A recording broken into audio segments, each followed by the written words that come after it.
Shadow Show. Shadow Show. Shadow Show. Shadow Show. Shadow Show. Shadow Show. Shadow Show. Shadowing it. What a delight we have today, because it's not just that it is the rare Greg Cody Wednesday. It's not just that Amin Al-Hassan has bombed in because he's got a lot of opinions on a lot of things. Stugotz has disrupted the entirety of our chemistry around here because he has decided that he wants to be in the shipping container, I believe, for the first time ever at the beginning of a show, because he simply wants to be closer to Tony. It is jarring seeing him in there. It's weird, right? It doesn't, I mean, what are we going to do? You're sitting in the Stugotz seat. Greg just said to me, I feel bad. And he was saying he feels bad because he thinks he should be in the shipping container as if that's a demotion. When it's not a demotion, it's a promotion to being near the lovely scent of Tony's masculinity. Yeah, listen, Tony's only in, a day or two a week. And when he's here, I like to be close to him. And so this way, I am close to Tony. You'll find me sitting on his lap at some point. I love Tony. Odd. I've always thought of the shipping container like the back of the classroom. It's not a demotion, Greg. It's quite the opposite. It's like the people sit up front. We're really engaged, and we're doing this thing. Like whatever the teacher's talking about, we're right there with. Yes. The back of the class, though, that's where the jokes happen. That's where the cool kids are hanging out, and that's where the cool conversations. Amin rather be back there. I would. Amin doesn't like to be in here as much as he likes to be in the other room just flinging feces. Well, I didn't mean it as a demotion, and Amin is exactly right. And when I was a school kid, way back in the day, we used to pass notes because we didn't have a way to text yet. And so way in the back of the classroom was where the note passing happened, where the little quiet giggling happened. It was the place to be. Greg, I love that you brought back passing notes. We should need to do that on the show more often. Passing handwritten notes. We do that a little bit here, not so much in the shipping container. But let me just tell you right now, kids, they don't text in class anymore. You know why?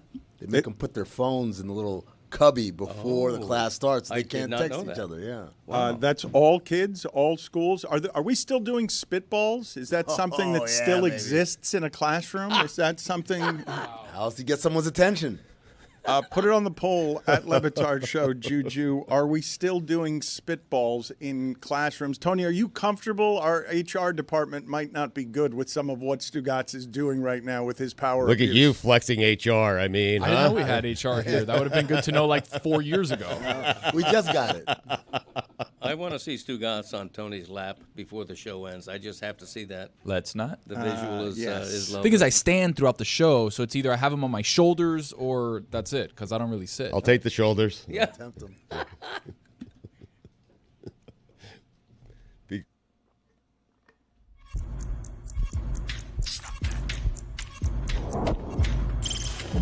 Stop that. Stop that. Stop that. I hear him chat from the noise. Move too quick, can't stop for the talking. I hear him chat with the walking. Dress too sharp with the prize. White girls let it tell me I'm awesome. Yeah, hot like fire on the pan. If you wanna touch my please use caution. Cold like 0 degrees. I'm out the cage, gotta let out the beast. Revolutionary, gotta let out the streets. Locked in a cage, I'ma let out the sheets. You can't go out, man, forget my peace. You take the west side, take on the east. I'ma put him in the cage, never let out the. I hear him chat to the noise. Move too quick, can't stop for the talking. I hear him chat with the boys. Not so tough, but mans keep walking. Yeah, just too sharp with the prize. White girls, let it tell me I'm awesome. Yeah, hot like fire on the pan. If you wanna touch my please use caution. Stop that. Stop that. Stop that. I need some assistance here from the group, because all I've got in all of the people that we have here today that is really excited about baseball is Jeremy. Now, Billy is creeping closer to caring about the last couple of weeks of baseball. He was watching Ohtani on his phone. You can't make that noise and not you. Yeah, you checked in on a Marlins game last night on your phone. You can't go when you're checking scores on your phone of a team that's 40 games under 500. Yeah, well, I mean, you're making it seem like I don't care. I do care, and I do regularly check in, but I'm keeping an eye on this Ohtani situation because he could be the first player ever to be a member of the 50-50 club. And he could do so here in Miami. He's 2 home runs and 2 stolen bases away from that. Now, they're here for 2 more days, so what I'm doing is I'm keeping an eye on it to know if I should buy tickets for Thursday's game or not. Like, in the quest for history, I would like him to get close to history tonight, but not too close. Honestly, like, if he could knock one of the 2 categories of 50 out of the way tonight, that would probably be close enough for me. No, you want him to do one of each tonight, 49, and then get the bonanza on Thursday. Of one of each? One of each, 50-50. Yeah. That's fine. I mean, I want enough progress to be made tonight, so I have to make a decision as to whether or not I want to go Thursday. I learned in Ichiro's quest for 3,000 hits that going every day, hoping to see it happen, is a fool's errand. It's a fool's errand. I would go and he needed 3 hits, and it's like, is Ichiro going to get 3 hits tonight? Like, no, realistically not. He's a pinch hitter. He's not going to even have 3 at-bats. So I learned the hard way. With this Ohtani situation, I need to go when the time is right, so I need him to make progress today. He made progress yesterday. I need more progress today, and then you will maybe see me there on Thursday if I'm allowed to go. It seems like this happens to you all the time, though, because didn't you go to Miguel Cabrera's thing, and that also happened there? And then the Ichiro thing, too, so you're like 2 for 2 on trying to go see history. Ichiro happened in Colorado, correct? We don't need to go down this path again. Yes, Ichiro happened in Colorado the day before they returned to Miami because Don Mattingly decided it was time to give him a spot start after he had been pitch hitting for months. Let me give him a spot start. And sure enough, the day before they returned home to Miami, after they've been tricking people into coming to watch their games for months, he does it the day before they return home with a triple that just got over an extended outfielder's glove and then hit the wall. His only hit of the day. That we don't need to go over that again. And in terms of Miguel Cabrera did his part to an extent. He did his part in that the day before he got 3 hits and he was 1 hit away. And then I said, you know what? After Ichiro did this dastardly deed to me that he made me do all of this for nothing, I need to go see this 3,000th hit. So I went up to Detroit, and he didn't get a hit. And then the next day, the game was rained out. And then my quick, trip to Detroit for, a cup of coffee up there one day, maybe back the same night, maybe back the next day, turned into a full weekend's worth of things. And then it became a situation where I had the tickets, but I needed to buy tickets the next day. And then they made it a split doubleheader, so you needed 2 different tickets to get there. It was a whole fiasco. It ended up happening on a Sunday, but it should have happened much sooner. You were in Detroit for like 5 days. It was a whole thing. Took a long way to get there, Billy. It really did. To the end of the story is what I'm talking about. Okay. Listen, chasing history is a very tricky game. It is. I mean, you never know.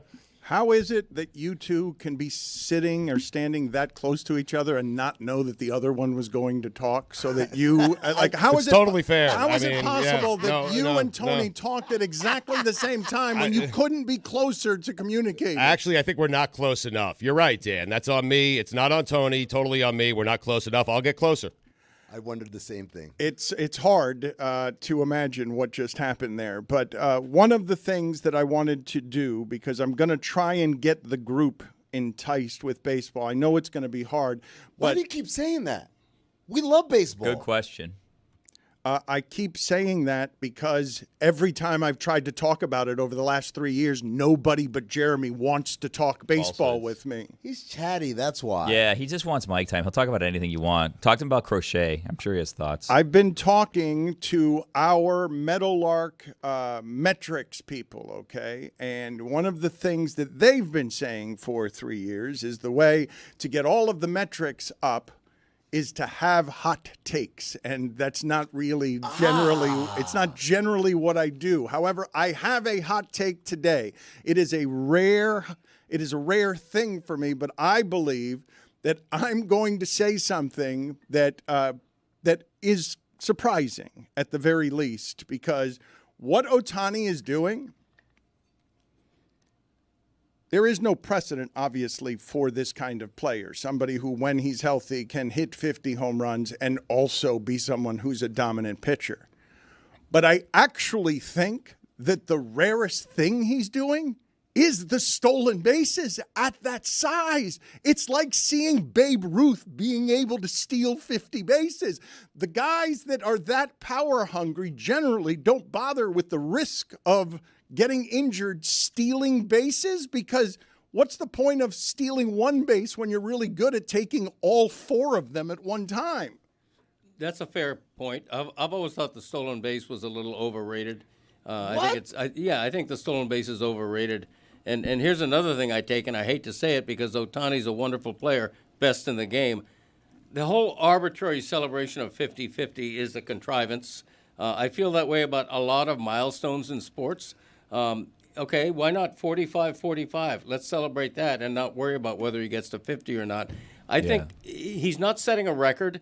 It's not a record for most home runs. No one's done 50-50. I understand that, but it's an arbitrary, contrived milestone is all I'm saying. He's not setting a record.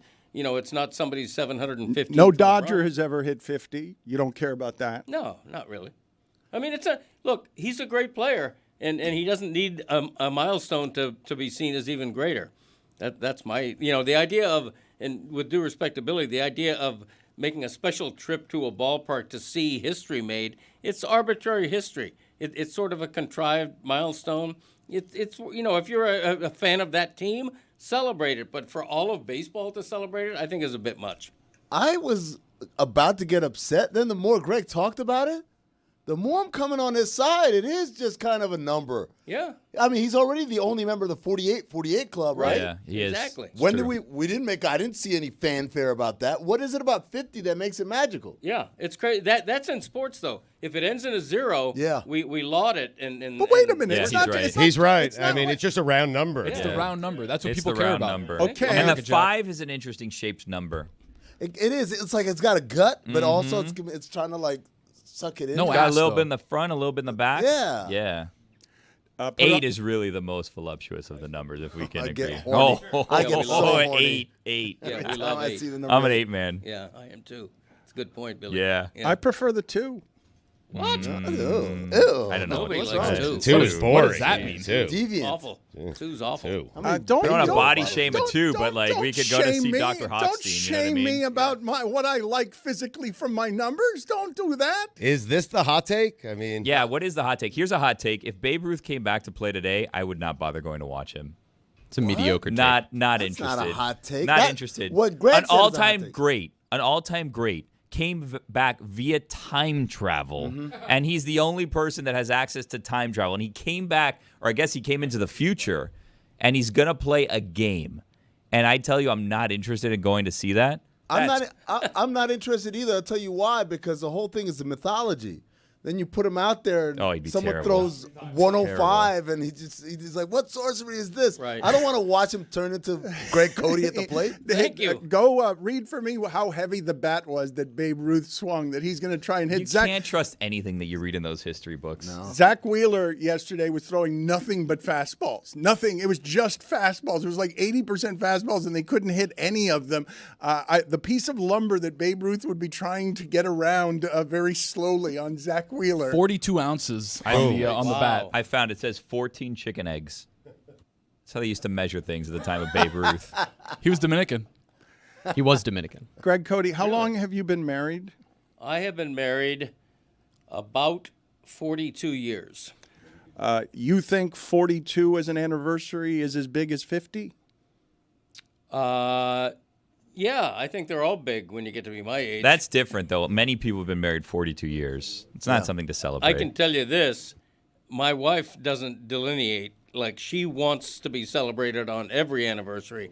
And to her, 41 is the same as 40 or 45. Now, 50, again, because of all this mythology about worshiping numbers ending in 0, I don't deny that 50 is the golden anniversary.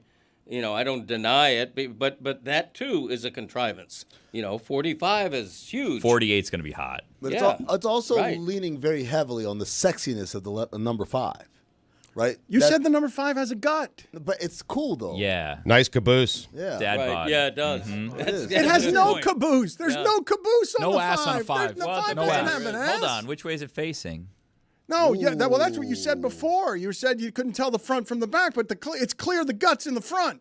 Unless that's the back. I don't Right. know. Now I'm thinking about it. Maybe it is. That is the backside. Maybe he's got a flat tummy and a BBL. And we've been looking at 5 the wrong way this whole time. That's why I'm telling you there's no confusing the number 8. Number 8 can be facing any direction, including right at you, and it's like, It's whoa. It's It looks the voluptuous. same, yeah. It's the voluptuous number. oh, yeah. so horny. So you guys don't understand how it is that I've observed over the years that you don't want to talk about baseball so much that you talk about voluptuous numbers instead in a way that triggers passion in the room. But I'm trying to get you to talk about Ohtani. And what does Baseball he numbers. say? Don't love the number 50 Well, is hold what on. Greg Cody You're says. the captain of this ship. We just follow your lead. You want to talk about football? We Yeah, talk about I'm- football. You want to talk I'm the basketball? We're here to captain of talk the about ship, basketball. But I've Yesterday always we got did a an mutiny. election When you're thing. in charge, I've always got a mutiny. Oh, falsehoods.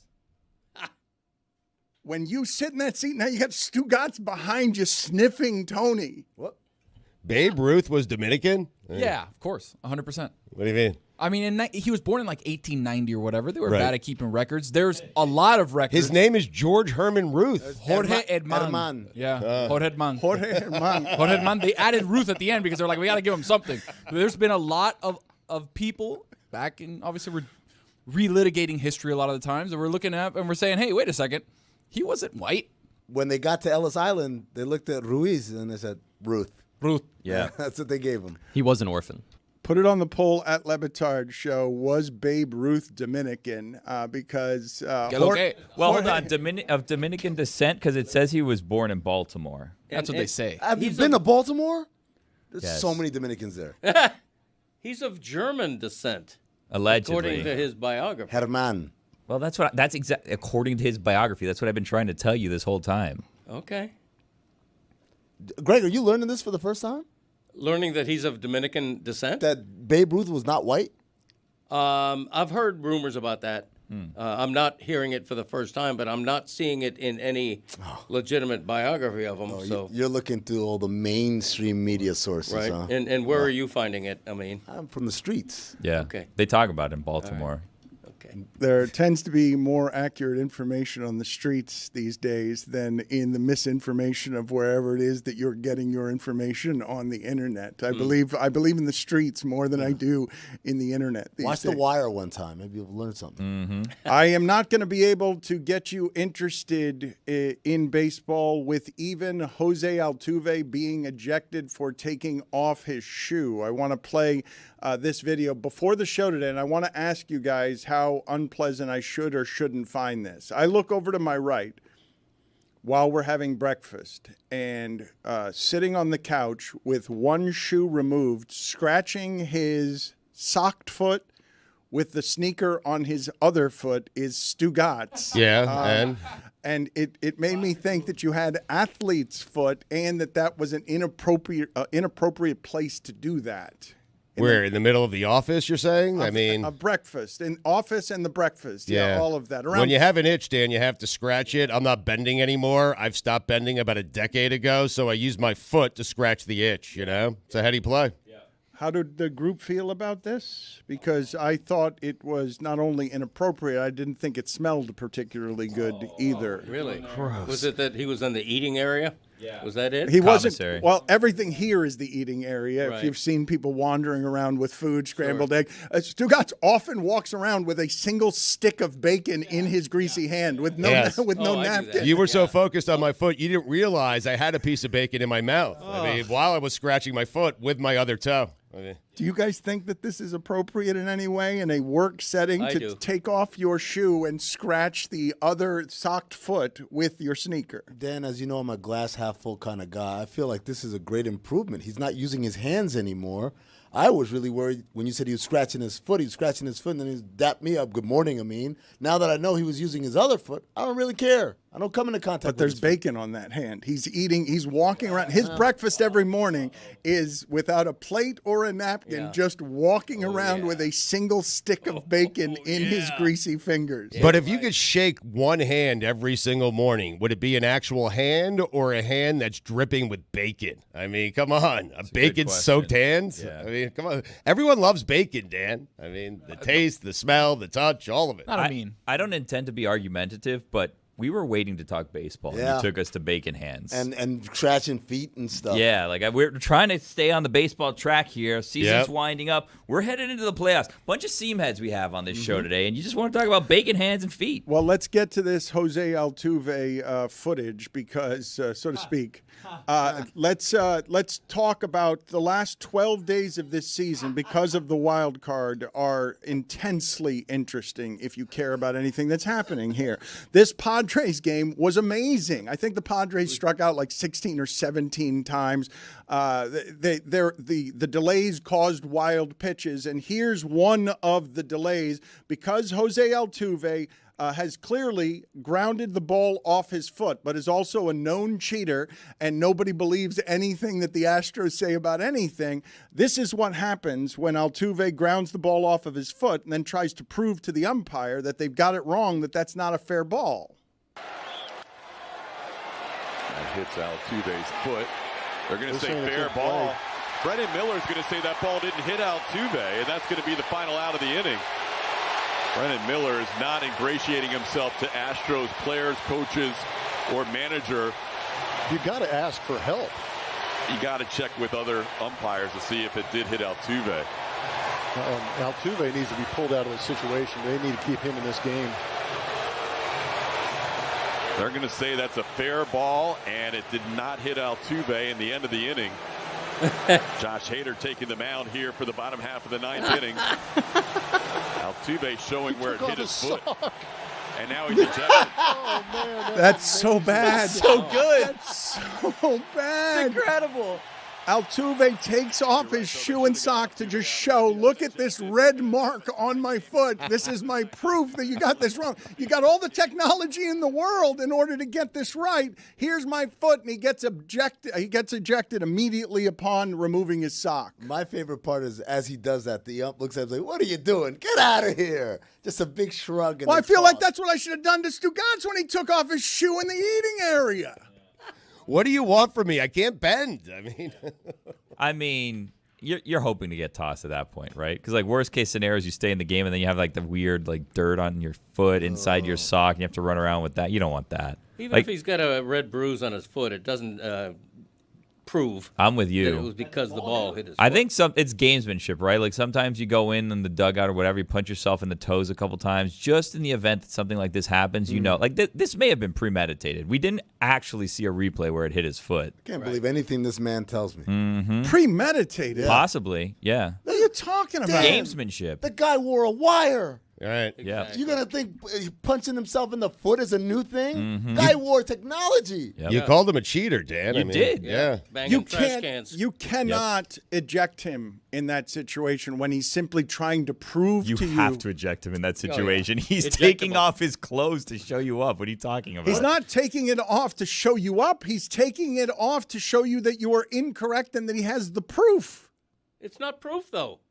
He could have suffered a bruise on his foot. What are we doing? Falling in the shower Exactly right. that morning. That's Baseball, right. Jeremy. Which We're he doing probably baseball. did. Baseball. Oh, yeah, Dan you're right. My wanted bad. baseball. I'm We're sorry. talking baseball here. Right, super logical. I'm glad this Could is have where dropped we a went with bowling it. ball. on his Okay, foot. Jeremy, what should he have done? bowling Not to get ejected. You just have a bunch of bare feet people. Why? Shoeless Joe's not in the Hall of Fame for a reason. Shoeless Jose. Shoeless Jose is what he was last night.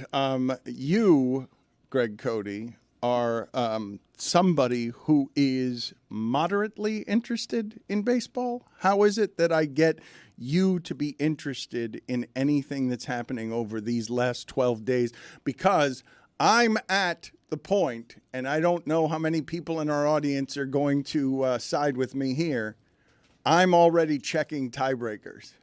Wow. Oh, I love this. Yes. I love the math, the algebra you've got to do to figure out if so and so does this and so and so does this. Yeah. Who clinches the wild card?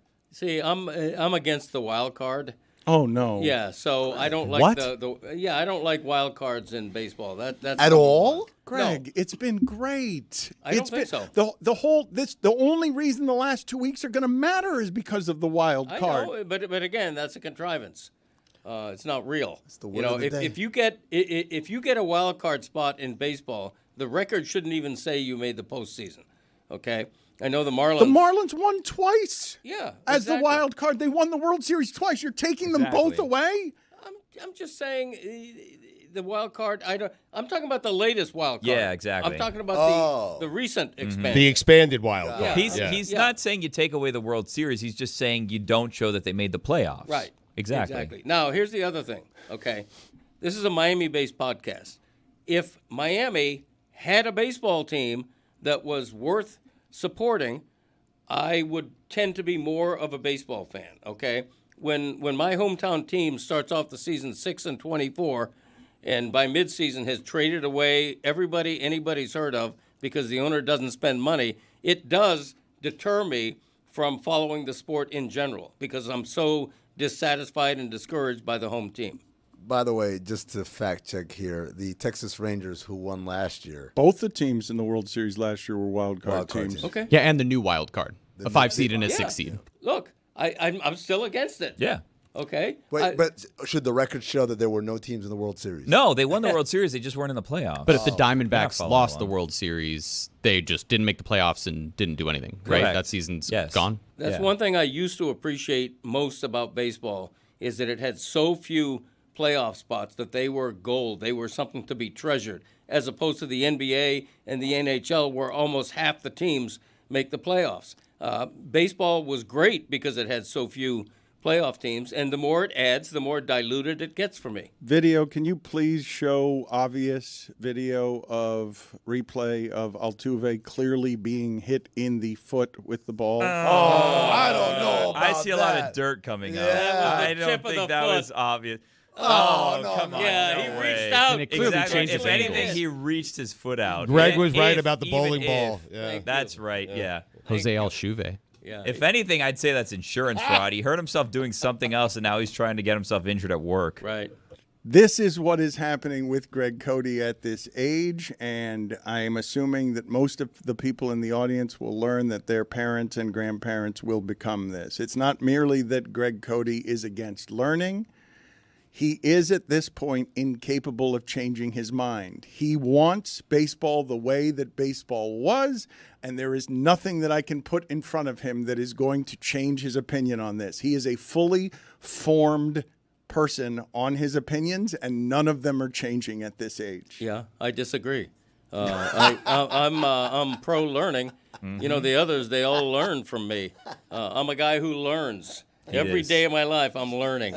You hate to learn. No, you I don't love want to new learn. information I on don't anything. want extraneous information. Yeah. I don't. When a home run is hit, I could give two shits the velocity Why are speed you of the giving ball. two shits on leaving- that? Because one's not enough. I'm double shitting.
This is behind the bit. This is behind The bit. This is behind the bit. For the past 20 years, you've seen and heard bits on the Dan Le Batard Show. You may have wondered to yourself, what are these bits? What's wrong with these people?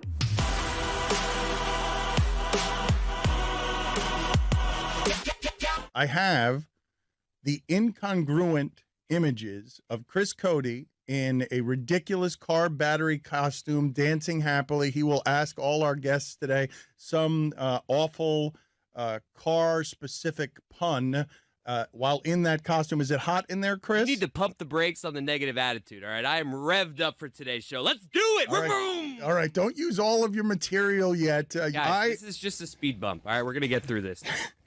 Being a real negative charge right now, all right? We're going to need a positive charge from you. What, Chris? Really feeling the tire pressure today, Dan. Just get out of here. I was really stalling hard. Dan, All this right. is not the kind of suspension that I like. Producer must have thought you were a real dipstick. You were so scared. Battery, tell the truth. Real fluid situation. At the start, I was a little low, but then you kept saying to me, don't worry, I got this. Miles, this Sunday, who's going to be kicking tires and lighting fires? You've got the car battery is struggling there. It is breaking things. It is hitting the microphone. Vroom, vroom, vroom, vroom. How did this come to be, Chris? This was our sales team doing a great job of integrating content into our show. This is something that Dan has yearned for forever, of just wanting sales to be creative, that we can do it in the show where it fits the show. This is just, I think, as well as we've done at incorporating a sales thing into content, because man, I just remember them sending me an email of just, hey, we're pitching this thing at Advanced Auto Parts, we're gonna need someone and we think you're the character to do it. And I'm just like, as I usually am, team guy, I'm just like, let's do it without really thinking. And then once I got in the costume and I was like, all right, I gotta, man, the rabbit hole of, because our audience are the ones that fed me. Like we asked our audience, feed us, what should be my puns? So I was getting a lot of those from Twitter. It was great audience engagement because people wanted to feed the lines, then they wanted to hear the lines that they pitched. And it was just, I had a whole sheet of just stupid puns that I could just find a window for. And that was a fun week. Do you think the sponsor liked this bit? Just like they say, any news is good news. I think the sponsor liked this particular integration. I mean, it's a car battery with the name on it. You know, Chris Cody is saying car puns. So yeah, I think they enjoyed that. It was the first time I was part of a sales thing. I felt like there was pressure. I didn't want to disappoint Advanced Auto Parts. I didn't want to disappoint Dan, but it all came together and it was freaking hilarious. What did you think of it, Greg? Had you seen it at the time? I'd forgotten it. It makes me smile to see it. And Christopher, the next time you're meeting someone for the first time and they say, hey, what do you do for a living? I just want you to show them a photo of you dressed as a car battery, because I don't think people fully understand what it's like to work on this show, to work on the Le Batard Show. Weird requests. You get weird requests. You may be asked to dress as Marie Antoinette one week. You just don't know. And that's a good example of that. What costumes has Dan made you wear? I would say the best costume was most recent. It was the bear costume. Well, I was dressed up as one of the chefs on the FX show, You mean The Bear. What? You mean Winnie the Pooh? No, not Winnie the Pooh. I would never dress up as Winnie the Pooh. That seems more like a Chris Cody costume, actually. The best part about that week, and we got to include this, is Dan yelling at a security guard. What happened was First Take was doing the show at the Clevelander where we were at, down by the pool, and they had taken over the whole pool area. And Dan was feeling like, why is First Take coming here? And now it seems like this is First Take's home. No, this is our home. Chris, I want you in the battery to go downstairs and be in the background of First Take, because this is our studio. They're only here because we're here. Advanced Auto Parts, not a sponsor of First Take. So this ruffled a lot of feathers. People at First Take were like, why is that Advanced Auto Parts battery there? They're not paying for that.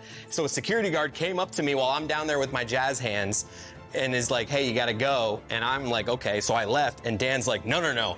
This is my set. We're going back down there and I'm going with you. So Dan goes back down there with me. The same producer gets really furious of like, why is this battery back there again when we just said they didn't buy time on this? They can't be there. Got a battery back there. It is a corporate sponsor. I want to, on air, take that battery down there myself and stand in the crowd behind First Take. Billy and Stugotz can handle whatever it is that we have to do there. I want to do that. Do I have permission to take, I want to put in the First Take shot both me, I'm not asking, I'm asking your assessment. Dude, as the authority given to me as eternal yes man to one Dan Le Batard. Knock yourself out, pal. All right, let's go, Battery. We're going down there. Chris, you help the Battery get down there. The battery has entered the shot. Yeah. Okay, Briefly, wow. They have cut away. They have Derrick Henry on First Take right now. This is not terrestrial radio norms where you tell your audience to tune away. Supplementally, if you watch, there is a Battery and a Dan Le Batard at a bar. Jiggling. I believe ordering a drink in front of some bikini beachgoers that are sitting at the edge of the Clevelander pool.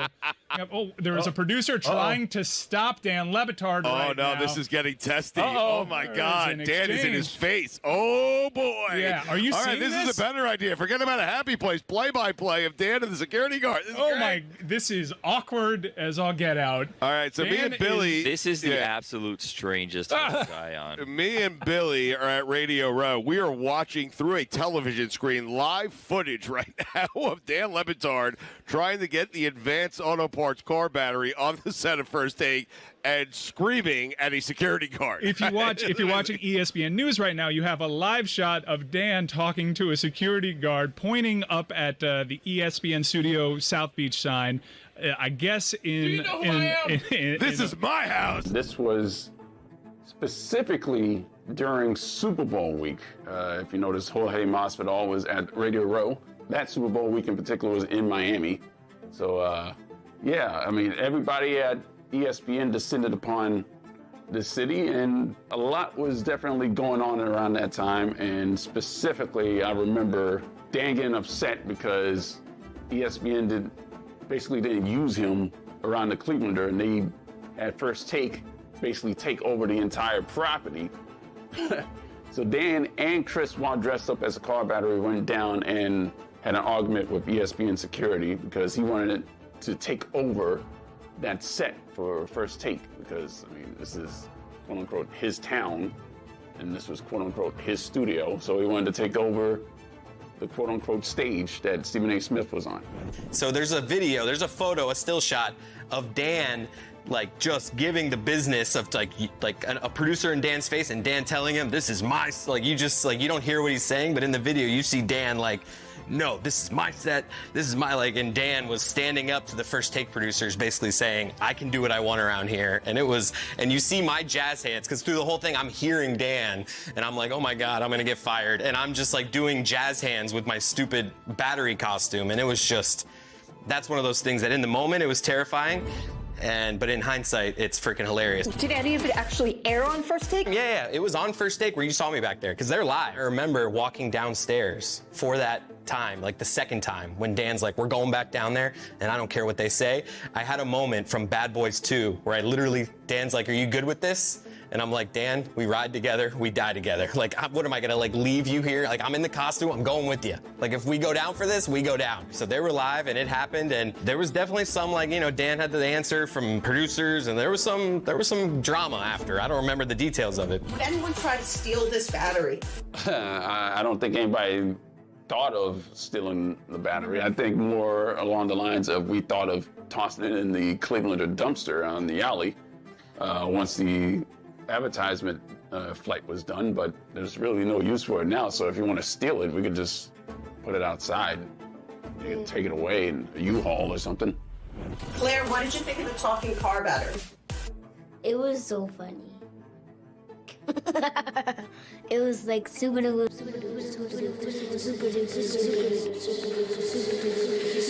I think they get it, Claire. It was super duper. super duper. They were super duper, Claire. They get it. Super duper.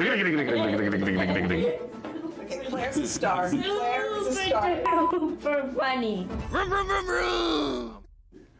One of my favorite visuals in the entire time we've been doing this was seeing through that black screen the horror on the face of your son, Greg, as all of this was playing out, but his hands never stopped moving. And so nobody could see that the mascot was scared. The mascot looked happy. But as I listened to that, I really am legitimately bothered that our own crew doesn't remember the details on why that happened. It was not because I'm like, ESPN is in town overrunning everything and it's my studio, my town. I was mad because they'd been charging our people, our cameraman, $9 per muffin downstairs, and all of a sudden, our people had to pay for the breakfast downstairs, and their people did not have to pay for anything that was happening. That's what I was mad about. Dan, I'm going to tell you right now. I know what you think you're doing right now. Your clarification made it sound so much worse. It was a lot cooler. It was like, this is our studio. You guys aren't come in here and tell us what we can and can't do. Dan's like, you're going to charge us for food? Yeah, Muffin Gate. You sound ridiculous, but you have lost a lot of weight. By the way, ESPN execs kept tabs on that, fired Chris later that year. That's right. Oh, ouch. I'm not making up that the issue was that for 8 years, our camera people who could not afford the expensive breakfast downstairs were being charged for stale muffins. And then all of a sudden, the spread that came through during the Super Bowl was something that we didn't even have access to. Like, that's what I was upset about. Yeah, but what Amin is saying, what Greg is saying, is your honesty is getting in the way of a really good story. Yeah. Stop being so honest. Way cooler if you're like, because we see you pointing. When you point, like, people think, oh, he's just pointing at the camera. No, he's pointing at the ESPN sign above the Clevelander thing. He's like, this is our house. That sounds cool. Yeah, Not okay. like, I want breakfast right now. This sounds fat. All right, point taken. It does sound fat. The part that I'm objecting to isn't this is my house. It's Roy's assessment. Dan was upset because ESPN wasn't using him. Oh, yeah, that's true. Like, that's pathetic. Like, that's not in any way true, and it's simply pathetic. No. Like, that Roy's assessment would be, Dan was really upset because during the Super Bowl, he had a great desire to be on First Take. But then it's true. The Super Bowl is your favorite time of year. You're always wanting to be on Radio Row. You tell Stugotz, oh, let me go. And Stugotz's like, let me just have this one thing. And Dan's like, no, come on, man. And so you were upset. Stugotz and Billy Did they having ask fun. you to be on First Take that week? They did not. Are you upset? I mean, Yeah, I'm of course enraged still. I'm still thinking about it. I try and hide it under muffin costs, but that's really where my insanity comes from. I just wanted to be sitting next to Derrick Henry. Also, on a side, while we're watching this, I'm looking around at everyone's reaction to different funny times. The only time I saw Greg react was when he saw himself. Well, I wondered why I was there sitting next to Christopher because I had nothing to do with this bit, so I didn't. Finally, I spoke, but mostly I'm just sitting there looking at Christopher. Odd choice that I was not asked to sit down and really talk about how Roy's totally incorrect assessment that my rage spawned from not being on First Take. I'm not certain there's a show you would least rather be on than First Take. Like, if I gave you a choice of all the shows and you had to choose one you don't want to be on, I believe it would be First Take. You guys know how we only did it twice. One was to celebrate Randy Moeller's goal calls, and the other time was because we had to concoct some argument as part of cross promotions between the shows. And you remember that I didn't want to go on their show and do it their way, where I had to do argument television, but I was talked into let's do it for the sake of promotion. And I guess the third time we were on is when we were on in the background with your son as the car battery, and then he was soon thereafter let go. Does that count as a First Take appearance officially? I guess it must. It does. In the annals of the show. On IMDb, he's got a credit for it.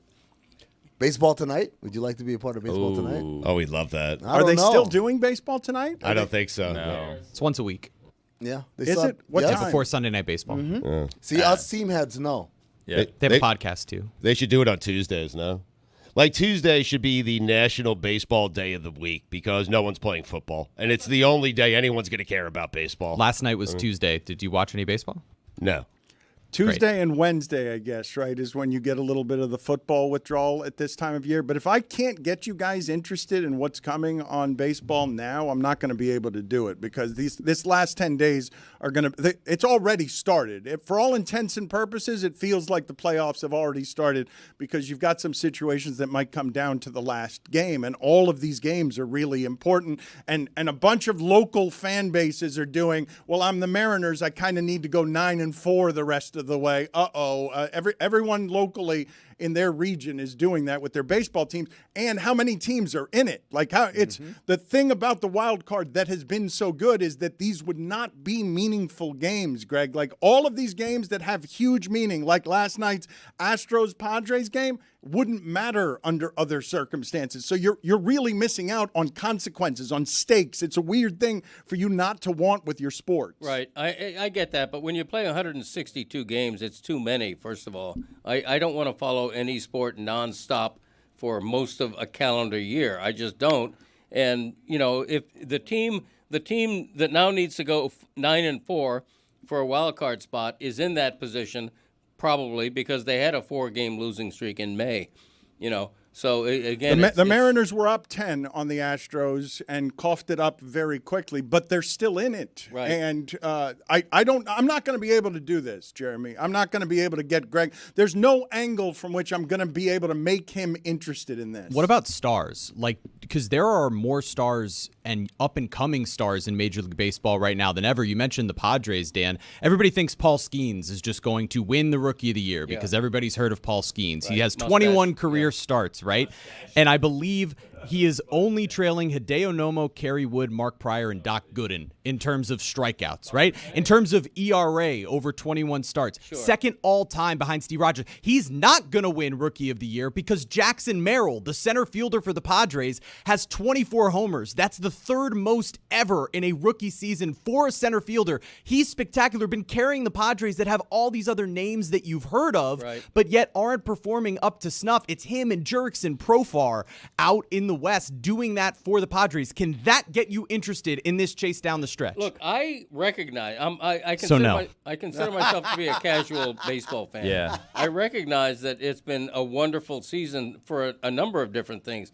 If all you told me was Ohtani and Aaron Judge, those two alone are just having spectacular years worth following.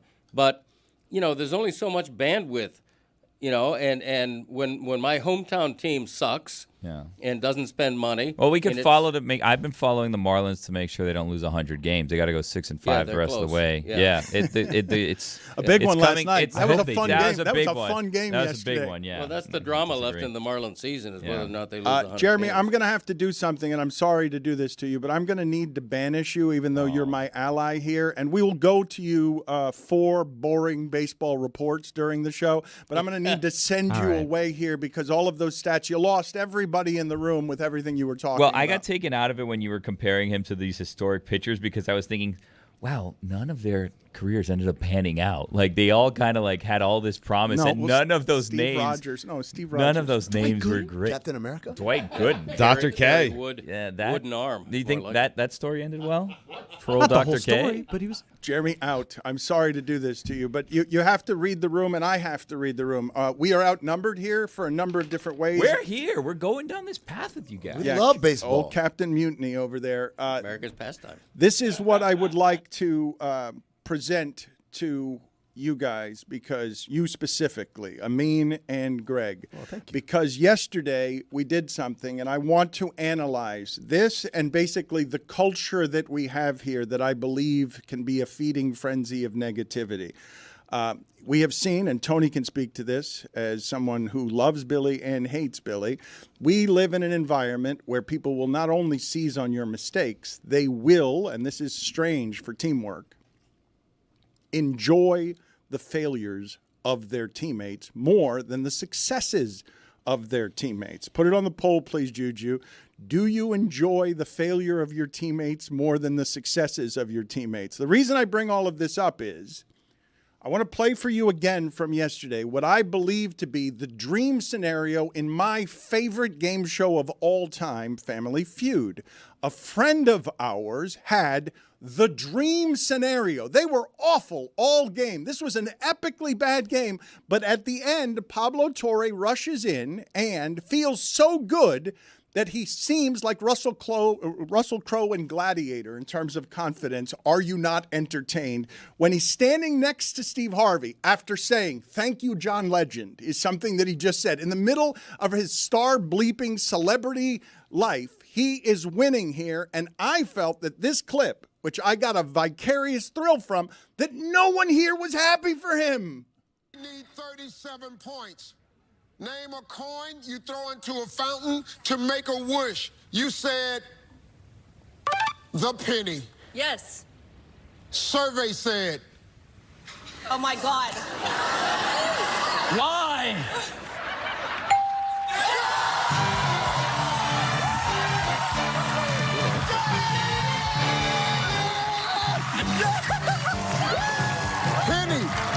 Penny was the number one answer.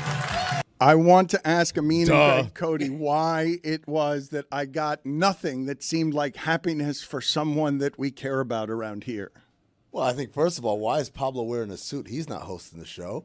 Everyone else on his team is dressed kind of casually. Pablo shows up in a suit like he's going to take Steve Harvey's job. Yeah. What's that all about? That's a good point. I also thought he got very lucky with that answer. My answer would have been 50-cent piece. But I'm surprised Penny won.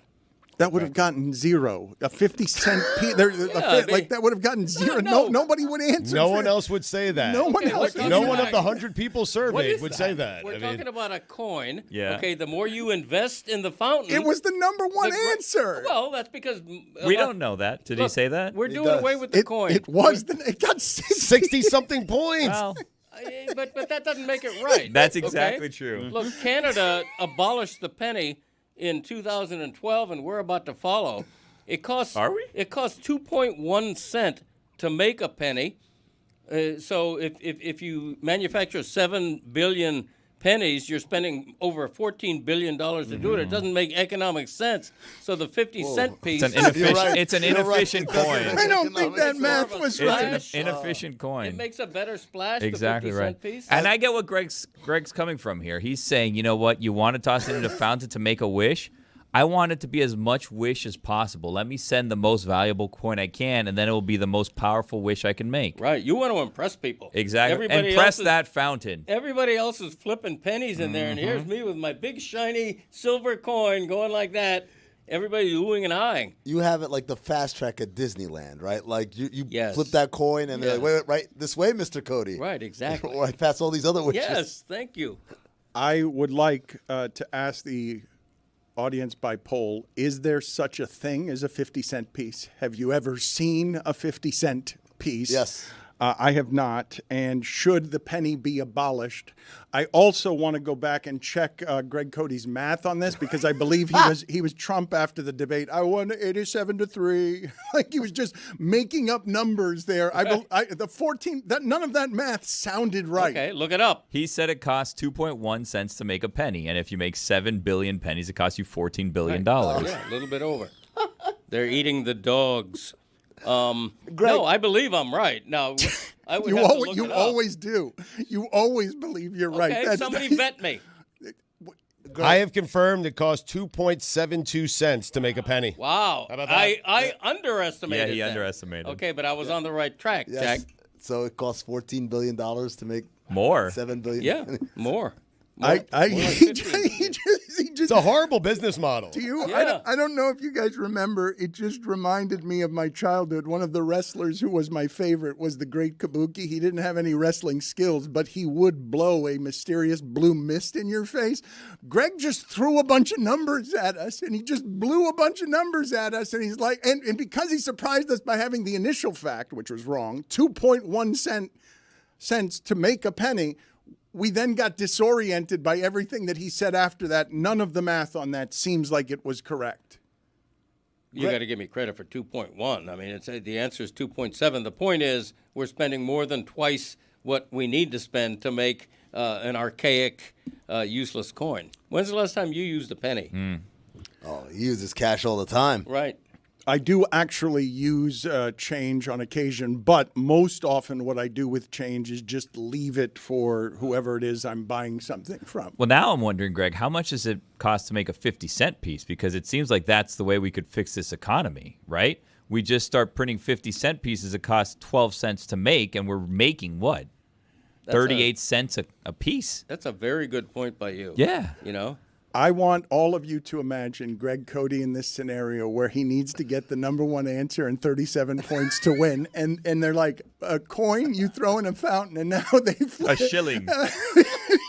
And he's like, a 50-cent piece. It would have landed like such a duck fart as punctuation. It would have been the opposite of Pablo's scenario, where Greg Cody is just staring around. There's a big giant X and a buzzer sound, and he just leaves the studio in shame because he's referenced a coinage that no one knows exists.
$200 points needed. I'm going to give you 20 seconds, 5 questions. Okay. And the timer is going to start after I finish the first question. All right. 100 people surveyed? 100 people surveyed. All right. Best non-quarterback in the NFL in 2024. Christian McCaffrey. Worst NFL franchise. Ever? Cleveland Browns. Best songs that play in a stadium. We Will Rock You. Best football broadcaster of all time. John Madden. An adjective or noun that describes Tom Brady. Beautiful. Okay. Christian McCaffrey. 11. What? Wasn't he MVP? What the fuck? Cleveland Browns. The number one answer. 35. All right. Okay. Yeah, they are historically a bad football team. We Will Rock You. The number one answer. 40. Yeah, baby. John Madden. The number one answer. 35. And then Beautiful. Not in the top. Not in the top. Well, was Handsome? No. I would have gave you Like Handsome. derivative of beautiful, like attract, like really? I would have gave you Bullshit. Like, so let me add these up. 100 people survey, hot as shit is coming back, like with half the answers. So before it gets to Chris Cody, you got 121 points. Okay. How are you feeling before Chris Cody goes? I feel pretty good. I'm a little disappointed at the Tom Brady thing. Can't lie. I feel like Chris and I are a little like-minded in that he's probably going to also get 0 on that one because it's the first thing anybody thinks. I don't know where you found these people that you survey. Mike Ryan already went. So you guys need 200 points combined. Mike Ryan got you 121 points. Oh, so that means a lot of the good answers. Like, I know that offset. I'm like happy about that, but that means a lot of buzzards going to be coming at me. You'll get 30 seconds. Mike Ryan had 20 seconds. If you repeat any answers, I'll say guess again. Okay. Time starts when I finish the first question. Look at you, Steve Harvey over here. Best non-quarterback in the NFL in 2024. Travis Kelce. Worst NFL franchise. Panthers. Best songs that play in a stadium. We Are the Champion. Best football broadcaster of all time. Joe Buck. An adjective or noun that describes Tom Brady. Goat. Wow, that could be good. Oh my God. 79 is the goal. Travis Kelce, the number 6 answer, 13. Okay. The Taylor Swift effect. Worst NFL franchise, the Carolina Panthers, 0. What did Mike say? What was the number one? He got the number 1, Cleveland Browns. Okay. Classic. Best songs that play in a stadium. I didn't like this answer by me. We Are the Champions, 0. What was number 1? We Will Rock You. Yeah, I almost said. Did Mike say that? Yes. Okay, sorry. I almost said that. But... Number 2 was Thunderstruck, AC/DC. Best broadcaster of all time. Number 5, Joe Buck. Oh. 25. Okay. Oh, wow. So I needed 60 Very something. close. So now Okay, 20. 7. So I'm like 40 away, right? Something like that? Wow, this is going to be close. You need 41. That's only one answer left? Yep. All right. I'm not going to get 41. An adjective or noun that describes Tom Brady. Give it to me. You need 41. That's a lot of people to say goat. GOAT is the number 1 answer. Not 41. It can't be. 40. No! Are you kidding me? No! Just lie and say 41. No one's looking. Like Joe Buck. I'm looking back at a lot of the answers. Damn it!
I've been sitting on this game show take for a while. It's a pet peeve of mine, and it relates to the Family Feud. I do not like any game in which you can dominate for the first 3 quarters, and then all of a sudden the rules change, and the dollar value is triple, and the team that did nothing the entire game, they swoop in at the very end, and they win said game. Imagine if the NFL decided, hey, fourth quarter, touchdowns are worth triple the points. Imagine that. It's ridiculous. Kirk Cousins, Hall of Famer at that point. Oh, my God. Don't even get me started there. Do you get 3 touchdown passes? I mean, Don't the points escalate every game? I think the second one, the values are doubled. So it slowly increases. I think it's like points, and then it's double, and then it's triple. But like the single and double are not going to add up to enough to get you the 300 regardless. Look, this is Greg's whole argument against the wild card, right? All over again. The idea that you could play 162 games and that really doesn't matter because someone could come in at the end and just overcome. But I submit to you, like Dan said, that's what makes baseball fun now is that everyone knows they're still in it, even if that deficit is huge. Same thing in Family Feud. You could get your ass kicked like Pablo for most of the game. They were terrible. They were terrible all game, and he got the ending, the dream ending, but they were really bad all game. That's great drama. That's great TV. Isn't the Moneyball something that you like in the three-point shooting contest? Don't you like, is that different? yeah, it's not an official game, you know. It's just it's a contest, different than a game, you know. You got to respect. You got to respect the game show. Like it's not. That's the Respect official the game. yeah. But Stugotz, to be fair, neither is what Pablo did. That's not real Family Feud. That's celebrity Family Feud. They're playing for charity. Right. No one's actually playing with stakes, right?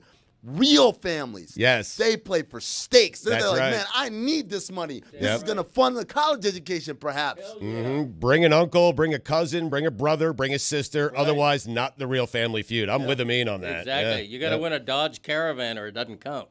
But to Stugotz's point, it's the slacker mentality, right? We're rewarding the slacker who does a light jog throughout the whole game and thinks he can speed up at the end and all of a sudden win the grand prize. No, the beginning counts too. You got to pay your dues, slacker.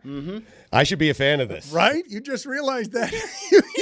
you just realized you should absolutely be the guy who gets the lollygag all game, stroll in, and at the end he gets to be the hero. You were asking yesterday when we played the clip of Pablo, it's like that's the best feeling that you can ever have coming back. And like this is not a popular, probably correct vision or take to have on the situation, but I was like, yeah, if Pablo won that money for himself, he'd probably be happier, right? Like, it's nice. It's nice. Of course. It's nice to win for charity, right? But, like, also very low stakes. Like, worst case, like, Sorry, David Chang. Your charity doesn't get like this $50,000. if he won it for himself, I think he'd be a lot happier. Dude, I would have been doing laps around the studio, and then I would have been pointing at all my family members like, you screwed up, you screwed up, Yeah. you screwed up. I won this. Wait, I have a question for the rich people in the room. So if you win a game show and you win $25,000 for charity for someone else, does that become a tax write-off for you?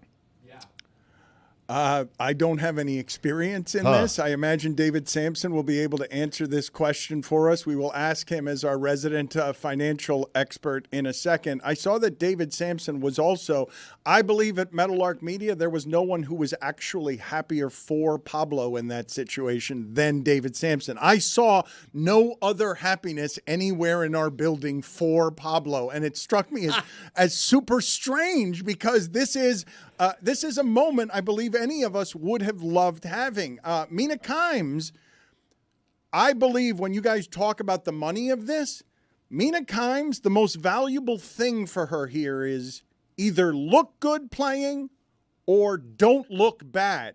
Not money for charity, not money for herself. Just don't make a fool of yourself or be great enough that people think you're great at this. And they made fools of themselves before Pablo rescued them. They were terrible. Nobody got any answers right. Like they didn't get any Out of touch with society. Their answers were so Ivy League that they were good answers, but not for the 100 people surveyed. It's like first thing you buy if you leave your wife or girlfriend. And somebody said car. It was the number one answer, muscle car. But then they went motorcycle. which I think is a decent answer, but it got the big X like many of their answers did because they were not doing common person. Yeah, you got to dumb it down. Dumb it down. Whoa. No, What I'm is that serious. supposed to mean? Look, I'm not, there's nothing against the people voting in Family Feud. I've never been asked to vote on a subject, but you got to think in terms of who are the 100 people voting. And chances are they're not Ivy Leaguers. That's all I mean. This was like a buzzer beater for Pablo for nerds, right? Like, because he's never played real basketball before. Like, this must feel like when you let that thing go and then all of a sudden you see it and it's like going into the hoop and you're like, oh my God, I'm going to hit this. I'm going to hit this. Boom. And it goes in and he's like, let's go. Tony, I'll do you one better. It's a half-court buzzer beater. Yeah. Because it looked like it was over. This is a Hail Mary heave that he threw, and he just went off the glass. Yep. Yeah, pretty easy question, though, in all fairness. Yeah. Yep. You would have got it wrong. 50-cent piece. Well, I think for myself. I don't think in terms of what would 100 people say. But that's the game they're playing. What would 100 Greg I'd be say? bad at that game. It's not. Wait a minute. I like that game.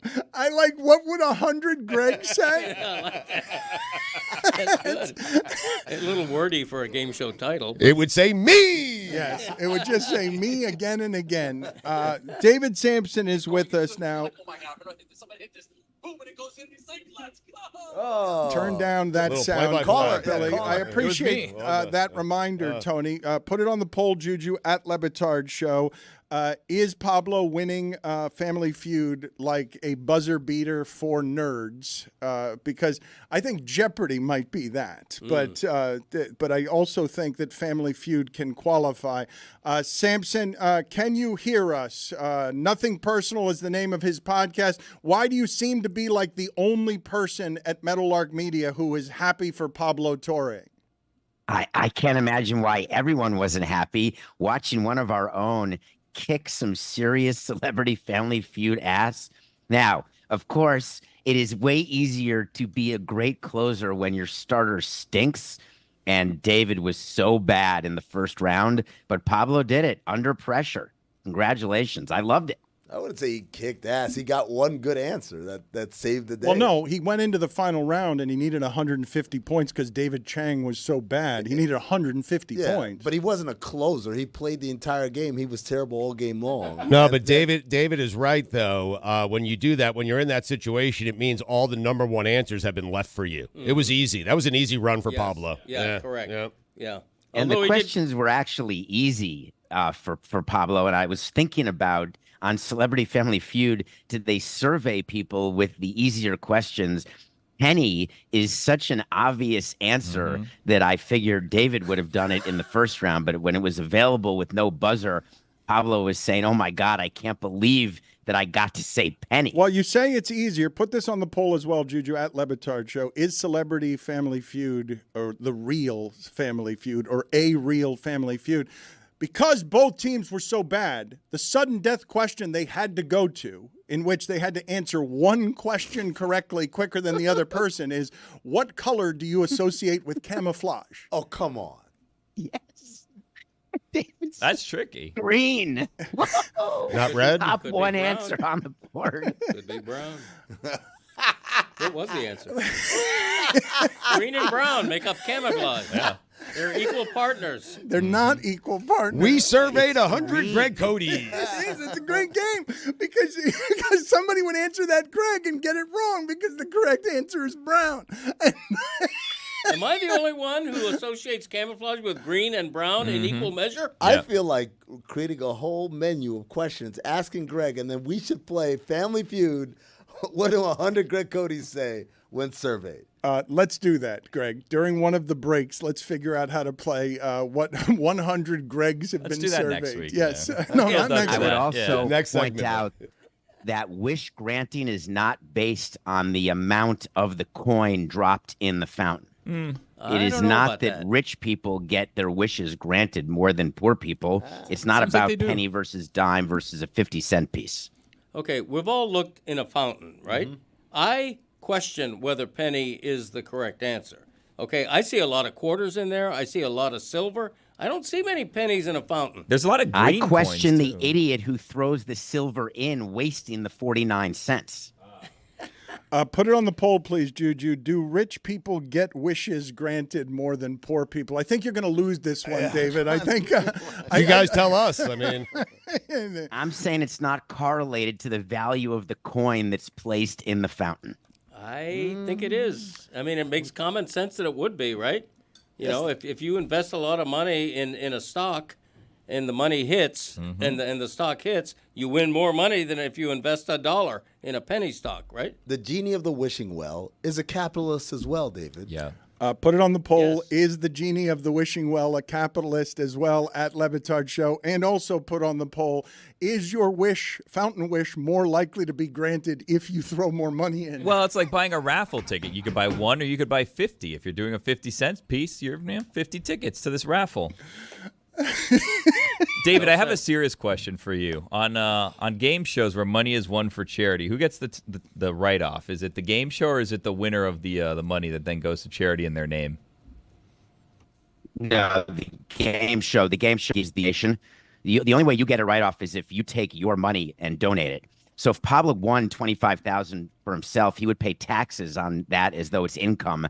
And then he could give away $25,000, and then you get to write off half. But long story short, no. Pablo got nothing from that other than permanent feud street cred. Let me ask you a couple of questions from things going on in the world. I want to get to the Diddy story in a second. Can you guys share what you're laughing about, or is that you guys doing a private show that can't be shared, and so you're just enjoying each other's company and disrupting what it is that I'm doing? Well, I just fed him in his ear. What a waste of charity work. Yeah. No write-off. What are you even doing it for? Is there any particular reason? Usually that seat spits that line into the microphone instead of backs away from the microphone laughing. Usually the way that works is it goes from Billy to Stugotz and then gets said, not you enjoy the show so much privately that you distract me. He's a funny guy. What can I say? Yeah, but he was giving you a line. He wasn't trying to be funny for you. He was giving you something to say on air. I'm not a professional comedian. He wanted you to slip it in. Back to you, Dan. You're a professional broadcaster, allegedly. The Tennessee football story, not the Titans, okay, who have become the first team since 2002 to go consecutive games with a block punt, a fumble, and an interception. But the college Tennessee Volunteers, who are exceptional, they are now adding a 10% surcharge to their ticket, and that stadium is full every Saturday. So that's a lot of money, and it's just to buy players. I love the overt capitalism of this, David, but I can't imagine that people aren't going to become, A, uncomfortable with the overt capitalism of this, and that this is going to keep getting better or worse, depending on your perspective. It's actually fantastic marketing by Tennessee. Think about what fans want. If they're going to games, they're spending their money. They want good players. They want a good team. They don't want to go see their crappy home team. So Tennessee is saying, listen, we're going to have to pay our players here, and it's happening now. You all wanted it. You've got it. But if you want us to get the best players, we're going to have to pay the most, so we're going to charge you. It is the dream for an owner or for a university, because now they're the same as owners, to do PSLs or to do ticket surcharges, to find a way to get the customer to pay more. It's like when Uber would charge a fuel surcharge, or the airplanes do. Everyone's looking to pass costs along to the final consumer. And what better consumers are there than college football fans who will pay anything in order to watch their team, and they want their team to be good. So I think this was just smart of them to come out and say it. Smart and just the start, correct? Because now this is going to get more and more aggressive, where you can make it a 20% surcharge. If you're in Texas and you want to keep up with Tennessee, you can make it a 30% surcharge. Well, again, you're making up percentages. It doesn't matter. You can increase your ticket prices and allocate any amount of money you want to players, and then not do endowed science chairs. But Karen Carpenter said it. We've only just begun. You want to see NIL? You wanted players to be employees. You wanted players to get paid. It's here. It's happening. David, I'm curious what you think of this idea, because we're seeing it in the NFL now.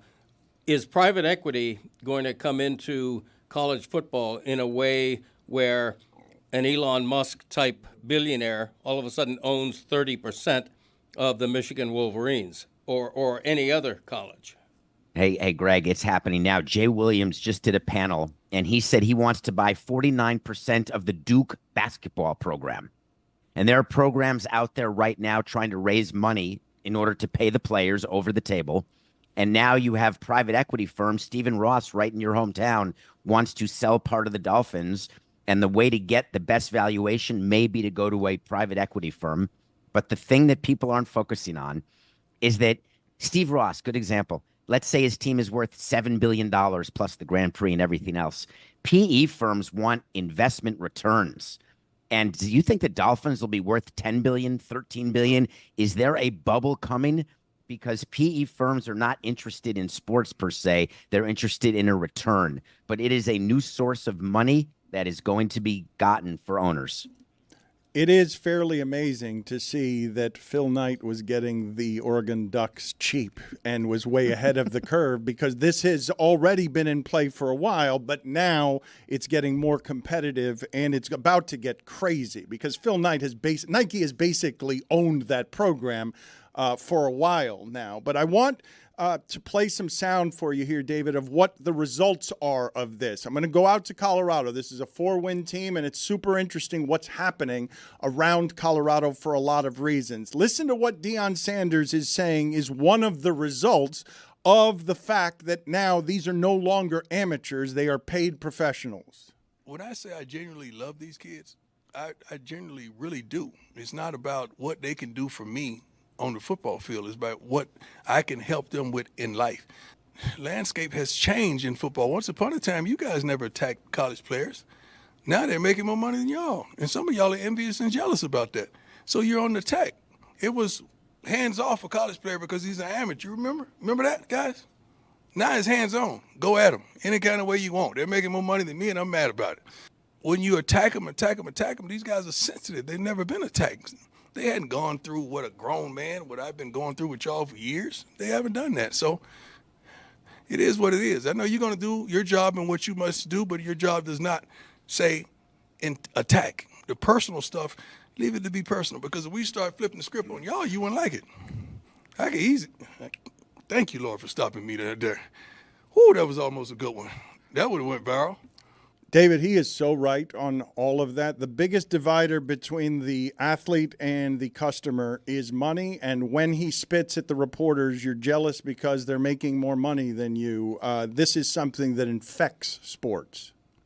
I'm sorry, I must be confused here. Are you saying that the media's never gone after college players until they started getting overtly paid? There were no negative articles written about the Hurricanes or the Gators or the Badgers or the Wolverines prior to this time period? Groups are criticized. Players individually, generally we treated them as kids.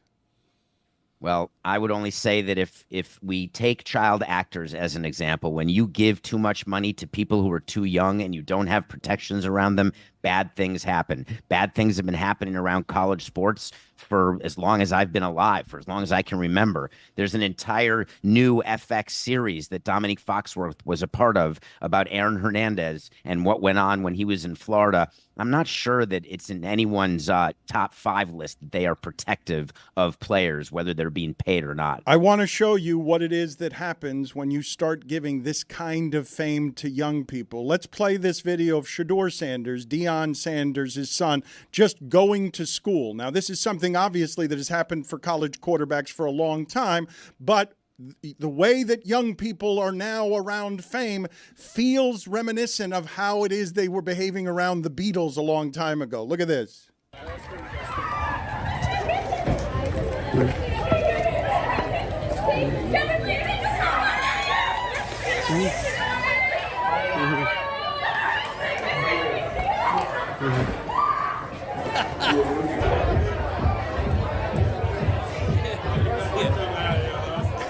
That was Greg laughing at you giving him a line? The Beatles had a lot more people. I mean, that's a nice crowd, but that's not Beatlemania. I was there in Beatles? 1963, believe me. Yes, of course. Beatlemania. Dan, I'll be honest with you, man. I saw Peter Warwick back in the day, and he got bigger crowds than that. Come on, what are you talking? Beatles? The Beatles? That was 7 women at the street corner. That was like when Ron Dane would walk through Madison. A great reference by both of you. There. Heisman Trophy winner. Ron Dane and Peter Warwick is what you guys did. Yes, put it on the poll. Are Ron Dane and Peter Warwick like the Beatles at Le Batard Show?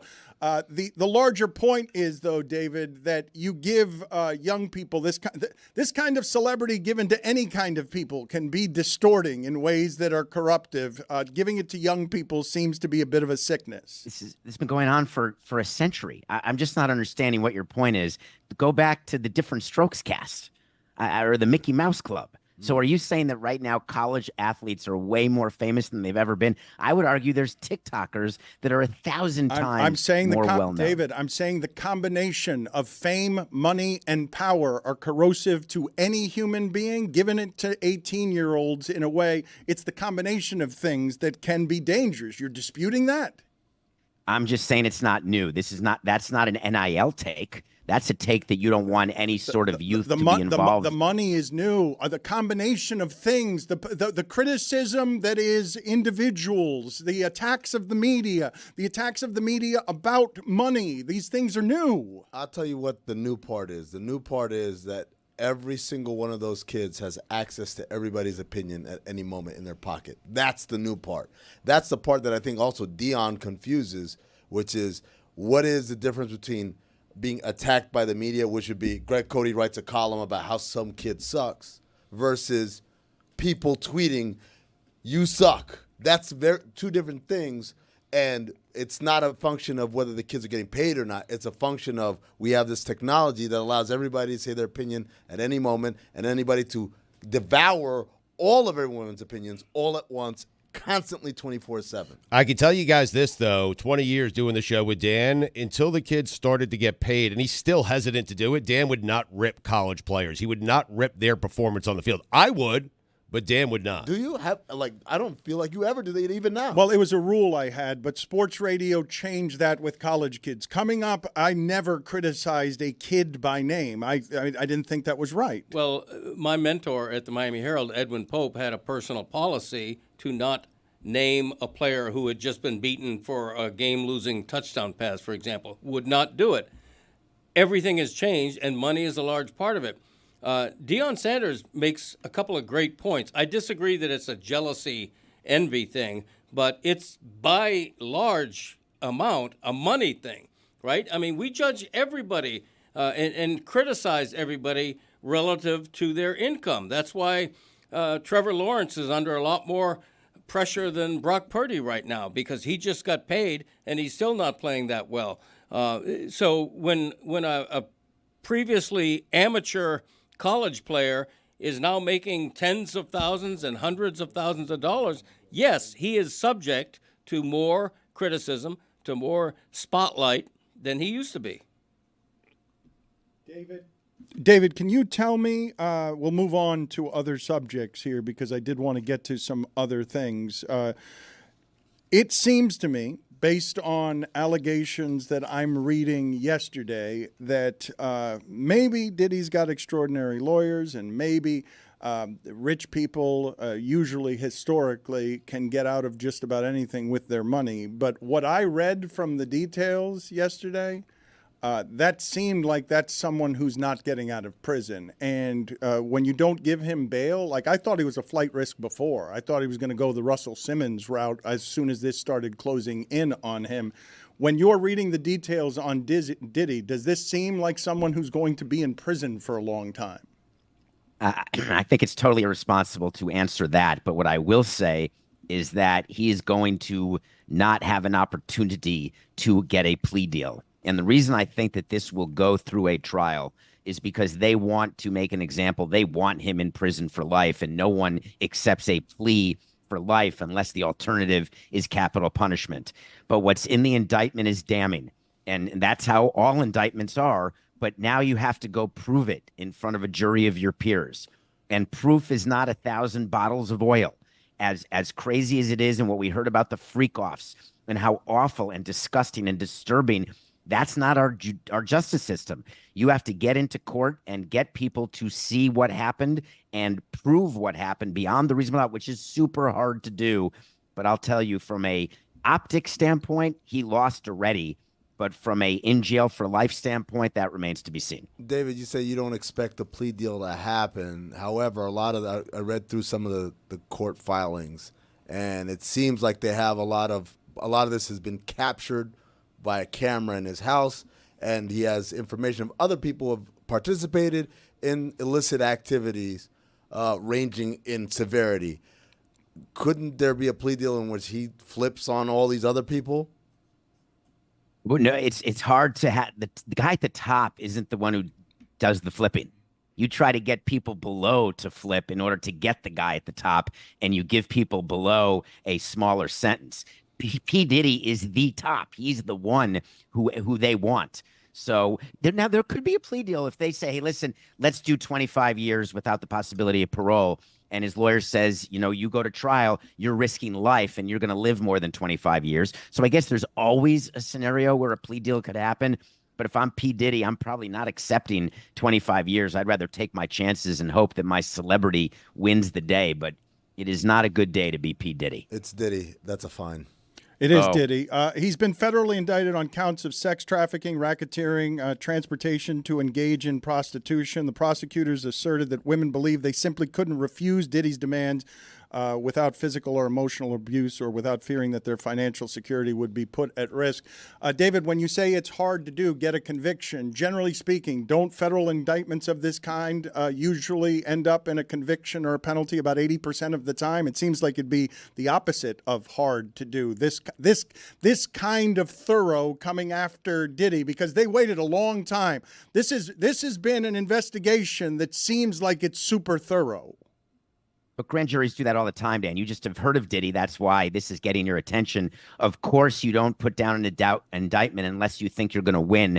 The prosecutors have statistics. They want to win. And so getting a grand jury to agree to indict and doing the indictment and doing the arrest and all the processes. But you're in the third inning right now. And that's it. When it comes to this case, there's a lot more that has to happen. But again, you've given up 5 runs in the first if you're Diddy. P. Diddy, more like Plea Diddy. Oh, so close. I stumbled right at the end. Plea Diddy. Penalty. Send me away, Dan. Yeah. I don't need your permission Minor for that. penalty, 2 minutes. Stumbling. Plea Diddy was right. Yeah, more like Plea Diddy. Said it 4 times. We workshopped it in my ear. I said, go with it, Stugotz. It's a good one. Really good. Samson, you mentioned the Aaron Hernandez, Dominique Foxworth vehicle. You have watched the entire thing? I have. And your thoughts? I don't know if I can say that, but yes, I have watched all 10 episodes, and I would simply say to everyone out there, and this is not because of Dominique, although he wrote episode 5, which is phenomenal. He's the staff writer on the other 9 episodes. It's a fantastic series. It caught me in episode 1, which is available now, the first 2, and you don't want to stop. While you have to wait a week in between, which stinks, this is not your normal Aaron Hernandez story where they're just sort of telling you everything you know. Even if you know his story, you're going to learn stuff. And if you don't know his story, then you really are going to be intrigued. But congratulations to Dominique. It's phenomenal. Every episode is tight, and most series can't say that. Yeah, you know what else I thought was tight? My relationship with Dominique. David Sampson got the screener and I didn't get it. I see how it is. Samson, good talking to you. Nothing Personal is the name of the podcast. Every day at 8 a.m. he does a live show on YouTube. Find it. He's doing stuff no one else is doing. Thank you, sir. Thank you.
we have what I believe to be possibly the most unusual Woj bomb of all time.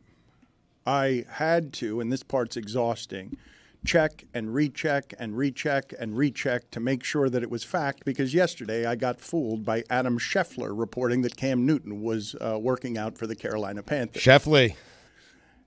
But this seems to be real because it's coming from Woj's own account, and it seems like Woj is leaving the information business.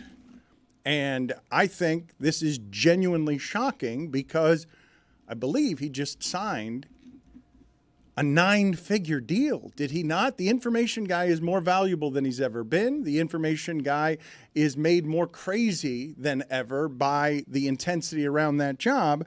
And the statement, can you guys update me? Because we've just been checking and rechecking to make sure that this news is real. And it seems like Woj is getting out of ESPN to be the general manager of St. Bonaventure? The Bonnies.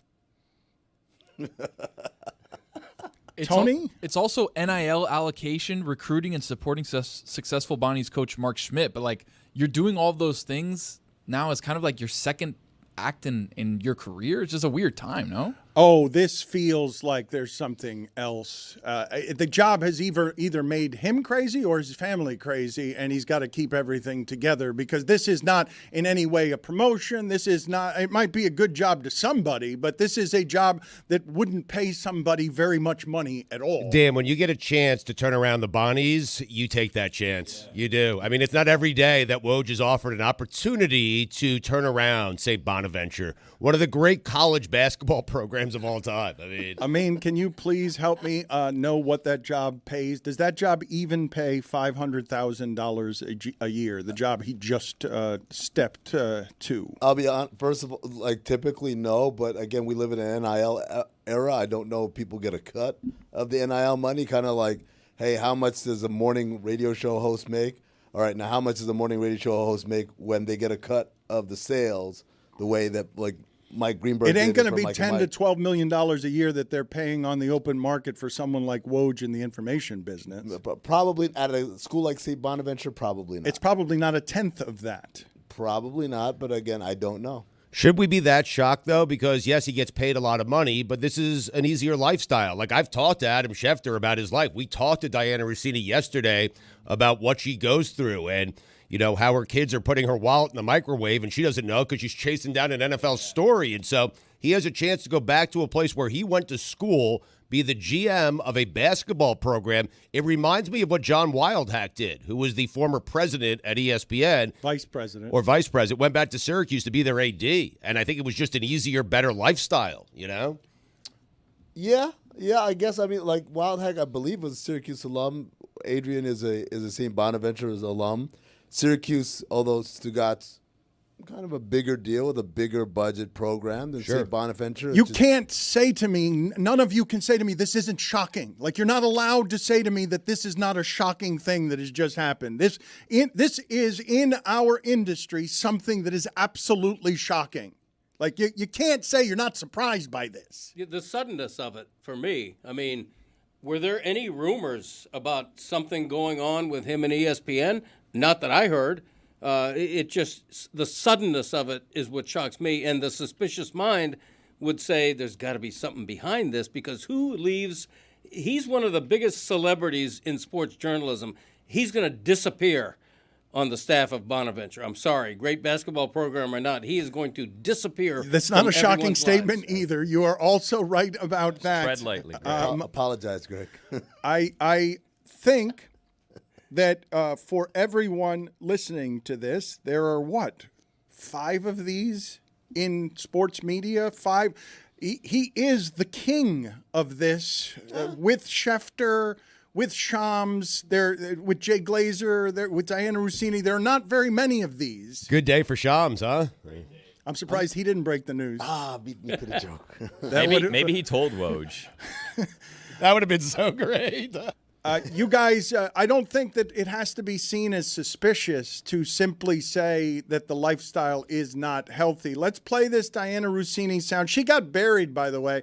The internet buried her. She has gotten so good at all of this, not just the information business, but the personality business. And what is happening right now in America that's really divided among the genders gets her buried yesterday by a whole lot of people telling her that her caring about her career and not her husband's career is not something a wife should be doing. And so you had a whole lot of misogyny that buried what is a richly deserving personality from getting all of the attention and fame that she deserves from this job because of how well she does it and because she said this about her husband. Walking around the link after you were fired just 7-8 months ago. I think that's wild that he had such courage. I don't even like to go to Philly after a loss, and I have nothing to do with it. But he's with Belichick. Just the general energy, just the energy of it. Yeah, I just don't want to be around those people. Like even just this morning, my husband said 2 words to me. He's an Eagles fan. And I'm like, this can't be a thing. Like I don't want to be the household that is shaped by the result of a football game. Like, A, grow up. B, you're a father. I don't want our children having a culture where mommy and daddy's tone in this house is based on the result of the Philadelphia Eagles. Who cares?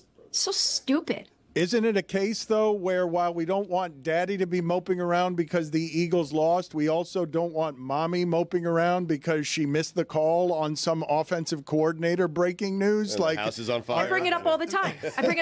I say, I don't care about the wins and losses. Right. All this house should be focused on is how to give me ability to do my job at a better level. I've asked him to quit. I'm like, I don't care about your job. I don't care about your career goals. I don't care that you work 50 hours a day. Poor and guy. That you have contributed really. He gives everything to the company. He works for Shake Shack. He does so much for this company. I want him to quit, but he won't do it because something about just like personal growth or something. Dan, I swear to God, when you said she got buried, I thought it was about her toddler playing with candles that's a thing. You pointed out yesterday. I was like, finally, someone mentions it because she put it in passing. Like, the little one likes to blow out candles like it's a birthday. She just lights up candles and blows them out. And so the smoke is going. And my husband's like, there's smoke. And I'm like, yeah, it's candles again. And I'm like, what? This is just a regular thing? I'm telling you that lifestyle is a mental health calamity. I would not want it no matter how much it pays. I'm telling you, I've told you before, that when I had to be in the news breaking business in my early 20s, I was sobbing at midnight in the Miami Herald bathroom because I hated so very much competing with others for information. I would not want to do that job, and I'm imagining that Shams and Adam Schefter, that they're looking at Woj and they're jealous of finally he got out of the insane asylum of what this is, that we're beholden to the money and the addiction of what we have to be in our phone 23 out of 24 hours a day. Dan, counterpoint. How do you think he adjusts to life outside of Shawshank? Everyone thinks it's awful inside of Shawshank, and then you get outside and you realize, oh, I can't live in this world where I'm not constantly in the middle of everything and texting people. Yeah, but what's waiting for him is St. Bonaventure. That's a good point. Yeah. That's a good counter. Weaning yourself off of this addiction, cold turkey, is very difficult. And I've got to think that it is either him trying to love himself or someone around him who's like, get out of that business. It is a disaster. And he just signed, like he's getting out at his most valuable. He's getting out at the time that these people are paid more and more valued than they've ever been. And it's not close to what it used to be. This job, I remember, I'm not kidding you. We were in Australia at the Olympics, and Woj was doing a 6th story for the Bergen Record at midnight about some local bobsledder who had finished in 4th place. And at the time, I'm walking through the media center at midnight with like a bottle of tequila yelling at Woj, "You're doing it all wrong, Woj. You shouldn't be here at midnight doing that 6th story." From there, he would have never imagined a career that paid even $500,000 a year or $250,000 a year. For him to get out when the information person is more valuable than they've ever been, I don't think it's suspicious. I think it's everything to do with lifestyle happiness. That is a job that it's almost impossible to be happy in. If I had to guess, I would agree with you. To lend to what you're saying, he signed a 5-year, $35 million contract. He's walking away from that. Just shy of the 9 figures. Okay, I thought that Schefter, it's my bad. I think Schefter's at 10 or 11 or $12 million a year. They're more valuable than they've ever been. So you were walking around drinking on the job, covering Yes. the Olympics is what I was gathering from that story? Well, it was after hours. It was midnight. The Miami Herald runs a notoriously loose ship. What is the what is like the media center situation at the Olympics like? Because we hear about like where the athletes stay, like those dorms. What is like the media interaction? It's just a warehouse. It's a giant warehouse. So what kind of content. scandals go on? What kind of scandalous stories go on that everyone's like, hey, hush, hush, we can't talk about any of this stuff? Why are you nodding at Greg? The problem with Woj and his job that he just got out of is that it's never after hours. Like, he's on call 24 hours a day.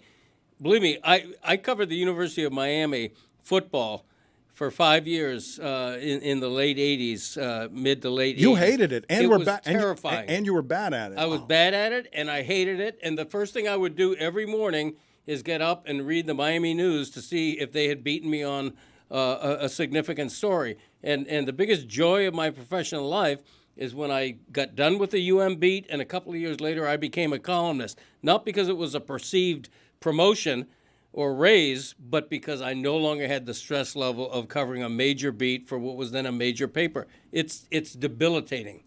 I mean, you looked at me and thought it was mean for me to say that he was bad at it. I was also bad at it. It's hard to do, and it is unsettling. Your mind never rests when your job depends on having more information than the next person, and you're competing against someone like Shams, who might not have a family, who might not have to pay attention to other things in his life other than the breaking of news, and you taught him everything he knows. Like, it is, you don't think it's exhausting. You don't think it's anything. I'm not disagreeing with that it's exhausting. I'm disagreeing with some of the things that you're saying, and as you're trying to explain that it's exhausting, I think everyone finds the right balance and the right rhythm in doing this. And the reality is, when you two did this job, it was way more stark, because when you got beat, you didn't know until, like Greg said, you pick up the paper next morning, how did I miss this story? Now a guy gets beat by like 30 seconds. Nobody cares who broke the news. Nobody knows who broke the news. So why do we care? Well, because we pay them like we care. No, right. But that's a problem with our industry. It's not a problem with their life or whatever. It's the information. Look, I guarantee you the people, the Jimmy Pitaro and friends, they don't know. They don't know. If I ask them right now, yo, who broke Paul George signing with the Clippers 4 years ago? Jimmy doesn't know. He doesn't know. No, but this is not the. He assumes, though. I mean, he assumes. So if we can build a mythology that says I'm the guy that breaks it first every single time, without actually being beholden to that, in this era, in this context, Dan, there is no accountability for it. Versus when you guys were doing it, we knew who broke the story because we woke up in the morning, picked up this paper, and it had it, and your paper didn't. This is the part that matters, though, that I think that you're missing. The thing that ESPN is buying there isn't did you break this story or that story. It's in the age of misinformation, we've got a credible one. We've got one that if he says it, it is right and everyone knows it. That's what they're paying for. And guess what? There's more of those guys out there that you can go get right now, and you're going to have the same reputation. I don't think so. I think there's there's reason one. There's only 5 of them. I don't think that anyone and everyone can do that. I'm going to give you a great example. Jeff Passan is one of those guys, right, on the baseball side. When did that happen for Jeff Passan? Like where he got cemented at that level? I would say that it happened about 5 or 6 years ago, and that's a relatively short amount of time. Mm-hmm. But they're not everywhere. Passan is one of the best I've ever seen at journalism. No, they're not everywhere. I'm not knocking Jeff. Jeff's great. I'm just saying that you're like, oh, where are we going to find one? Guess what? They are everywhere. You just don't know about them yet. I think there are only a precious few. I'm with Dan. And I think ESPN helps with their credibility. That's once what you get there, Woj got to ESPN from Yahoo, I believe, and once he got to ESPN, became the most credible guy. Shams has been able to pull it off. Schefter would tell you that ESPN helped him immensely in terms of his credibility. So maybe there are other people doing it, but to Dan's point, I don't believe the story until I read it from Schefter or Rossini. I just don't. I mean, look, I get it. We're not, but again, a lot of that is being the cosign of having the worldwide leaders say, this is the guy or this is the gal. That's how it goes down. Shams goes to ESPN tomorrow. Chris Haynes goes to ESPN tomorrow. You're not losing sleep. You're getting the same kind of reputation, albeit it might take a little time to build to that level that where Adrian is, but it's the same type of reporting and the same type of reputation. The biggest thing that they've ever allowed to do is, and I apologize to any of my friends who are newsbreakers when I say this, we allowed milk producers to brand themselves. It's milk. There's no such thing as, let me get that brand of milk over. It's milk. It's milk. It doesn't matter. We don't know. There's 1 billion cows producing this milk. And, Fairfield Farms is out of business. So what? I'm just grabbing the next one. Your apology seems insincere when you take out milk and make all of your news gatherers totally disposable. The news is milk. Cows. It's a commodity. They're all cows. They're not cows. The cows are whatever the sources are, right? It's in economics, they have this term called commodities, right? Commodities are things that are not, you don't care. There is no brand of gold. It's just gold, right? Versus there are brands of sneakers, there are brands of computers, there are brands of phones. These are things where, yes, I can brand differentiate between one product and the next. With a commodity, corn, wheat, it's just stuff where I get it from here or there. Now, people try to brand. They try to brand we've got the best. Idaho has the best potatoes, or Nebraska has the best corn. But the reality is, the consumer does. I'm sorry if I'm getting too highbrow for you guys. I don't think it's highbrow. It's not highbrow, but I also think you're sitting next to someone that could probably only eat a specific type of egg. Where I'd say eggs are eggs, they come from chickens. But then, what did we feed the chicken before? Yeah, free-range chickens. Almond milk, right? there's oat milk, there's lactose intolerant milk, a lot of milk. You're right. There are a lot of milks, but you don't care who the brand is. It's not like Jacob's great oat milk. This is the only oat milk you should drink. I prefer Oatly. Oatly, I prefer. Yeah. Oatly over what? I like MacArthur. Oat milk. Name other. I like MacArthur. Yes. I was going to go that's a Velda Farms. I was Farms. trying to think of milk. I was trying to think of milk brands. What is the leader in milk? Who's the leader in milk? There is no leader in milk. That's his point. That's my point. Felda Farms. Unless you allow someone to tell you, I'm the leader of milk. My milk is the best. Where's Jeremy? He's been gone for an hour. I was going to say, you said we don't want to talk about baseball, and we've been trying to get to baseball, and you just kind of sent him away. He's been gone almost the entire time. It's really spectacular to think that after all of this, there's been all these rule changes, and that's what they wanted. They wanted the pace of the game to be better. I've been sitting here on this couch for longer than a game of baseball takes. Greg Cody has a Hall of Fame vote. He probably can't even name a single Detroit Tiger, and the Tigers are on the verge of potentially making the playoffs. Jackson Merrill, who I mentioned before, how about Jackson Churio? He's only 20 years old, a 2020 What a season. terrible job for his therapist. I'd rather talk about milk, honestly. I want to talk about baseball, but no one else wants to talk about baseball, so let's go to some Dancing with the Stars. Bobby Witt. Bobby Witt has a 30-30 season. He's the only shortstop ever with 2 30-30 seasons ever. He's 24 years old. It's unbelievable to think that Shohei's going to 50-50. Bobby Witt. I think Dwight Howard won Dancing with the Stars just by he looks beautiful, and in being bigger than anyone else out there, he makes everything look a lot easier on Dancing with the Stars than it should be. Look at this. Now, the music helps this, and we can't play the music. So let's recreate the music. But tell me anyone's going to beat. No one's going to beat him here, correct? Thank you. I mean, I got to tell you, it's more impressive without the music. I mean, keep going for Sanford and Son. There is a little Sanford and Son in there. Tony, do you believe that Dwight Howard won Dancing with the Stars last night because his ability to throw this woman around and make it look this easy? I don't believe anyone else is going to be able to do that. It just looks weird because she's so much smaller than him that it looks kind of fake. It looks like AI. If you tell me this was AI Dwight Howard dancing, I'm gonna be like, you know what? I believe it. It's gotten really good. Hey, Dwight, put on a shirt, will you? I mean, who goes on a national TV show and dances in a tank top? Somebody who has a body like that. Anybody? I think the entire show is shirtless people dancing. We understand why you wouldn't, but Dwight. Thank you. Are you kidding me? Button-down shirt, for crying out loud. Is Jeremy just going to spend all the time on the therapy couch talking about Dwight Howard, a retired basketball player? They'd rather talk about a retired newsbreaker than the fact that Juan Soto and Aaron Judge each have 40 home runs this season. They're the only duo in Yankees history outside of Maris and Mantle and Ruth and Gehrig. And yet here we are talking about Dwight Howard dancing. It's just the most frustrating thing when they tell me that they want to talk about baseball, but then they tell me that later in the show they're going to talk about Dwight Howard of all people. It just doesn't.